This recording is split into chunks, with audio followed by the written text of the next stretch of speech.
பிலிப்பியர் 4ஆம் அதிகாரம் 6 7 வரைக்கும். இப்படி நம்ம தெரிந்து கொள்ளுதலை, எச்சரிக்கைகளை மதிக்க கத்துக்கணும்.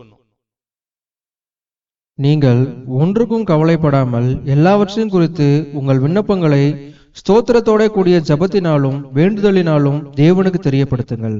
அப்பொழுது எல்லா புத்திக்கும் மேலான தேவ சமாதானம் உங்கள் இருதயங்களையும் உங்கள் சிந்தைகளையும் கிறிஸ்து இயேசுவுக்குள்ளாக காத்துக்கொள்ளும். ஒன்றுக்கும் கவலைப்படாம, ஐயோ என் பிள்ளைகளுக்கு கல்யாணம் முடியுமா, ஐயோ நான் வீடு கட்டுவேனா, ஐயோ நான் வாகனம் வாங்குவேனா, ஐயோ பிள்ளைகளை படிக்க வைப்பேனா, ஏவன் என்ன சொல்றாருங்க?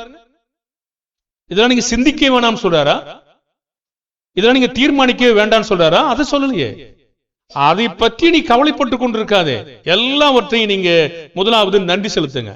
ஒரு வார்த்தை இருக்கு பாருங்க, உங்கள் விண்ணப்பங்களை ஸ்தோத்திரத்தோட கூடிய ஜெபம் செய்த நன்மைகளுக்கெல்லாம் நன்றி சொல்லிட்டே வரணும். அப்ப உங்களுக்கு நம்பிக்கை வரும்.